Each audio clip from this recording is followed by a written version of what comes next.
Quadratic equation का important question करते हैं। क्वेश्चन में गिवन है, a motor boat who speed is 18 kilometre per hour in still water takes 1 hour more to go 24 kilometre upstream then to return downstream to the same spot, find the speed of the stream. सबसे पहले speed of the stream x kilometre per hour ले लेंगे और speed of the boat हमें 18 kilometre per our given है। अब उस boat को 24 किलोमीटर जाना है, फिर वापस से 24 किलोमीटर वापस आना है। तो जब अगर जिस तरफ स्ट्रीम बह रही है, अगर बोट उसके ऑपोजिट डायरेक्शन में मूव करेगी तो उसको बोलते हैं अपस्ट्रीम, और जिस तरफ स्ट्रीम बह रही है उसी तरफ बोट मूव करेगी तो उसको बोलते हैं डाउनस्ट्रीम। तो अगर वो बोट 24 किलोमीटर जा रही है फिर 24 किलोमीटर आ रही है तो एक साइड पे उसका अपस्ट्रीम होगा और एक साइड पे डाउनस्ट्रीम होगा।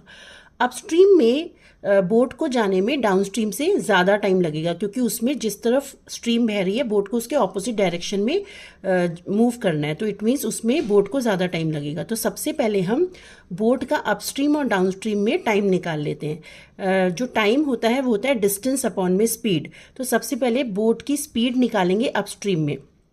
अपस्ट्रीम के टाइम पे बोट की स्पीड में से स्ट्रीम की स्पीड को माइनस करते हैं तो वो बोट की स्पीड आ जाएगी।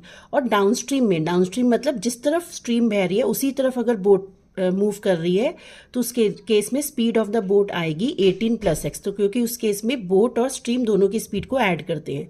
अब time taken by boat in upstream मतलब जब जिस तरफ स्ट्रीम बह रही है अगर बोट उसके ऑपोजिट डायरेक्शन में जा रही है तो उस टाइम पे उसको ज़्यादा टाइम लगेगा, तो वो टाइम हम निकालेंगे डिस्टेंस अपॉन स्पीड, तो होगा 24/18 - x। और फिर time taken by boat in downstream तो वो भी डिस्टेंस अपॉन स्पीड, तो होगा 24/18 + x। तो ये दोनों टाइम आ गए अपस्ट्रीम में और डाउनस्ट्रीम में। क्योंकि बोट पहले 24 किलोमीटर जाएगी फिर 24 किलोमीटर आएगी तो इसलिए दोनों में डिस्टेंस सेम है। अब जो बोट को अपस्ट्रीम में डाउनस्ट्रीम से 1 घंटा ज़्यादा लग रहा है, क्योंकि अपस्ट्रीम में मैंने अभी आपको बताया कि अपस्ट्रीम में हमेशा टाइम ज़्यादा लगेगा क्योंकि जिस तरफ स्ट्रीम बह रही है बोट को उसके ऑपोजिट डायरेक्शन में जाना होता है। तो अपस्ट्रीम का जो टाइम है वो बोट को 1 घंटा ज़्यादा लगेगा डाउनस्ट्रीम से। तो ये हमारी इक्वेशन बन गई। अब हम इसको सॉल्व करेंगे, इसको इधर लेके आएंगे तो ये माइनस हो जाएगा, एलसीएम लेंगे।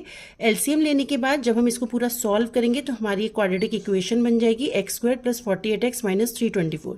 इसका मिडिल टर्म स्प्लिट करेंगे तो x की 2 वैल्यूज आएंगी 6 और -54। क्योंकि स्पीड नेगेटिव नहीं हो सकती तो स्पीड ऑफ द स्ट्रीम आ जाएगी 6 किलोमीटर पर आवर।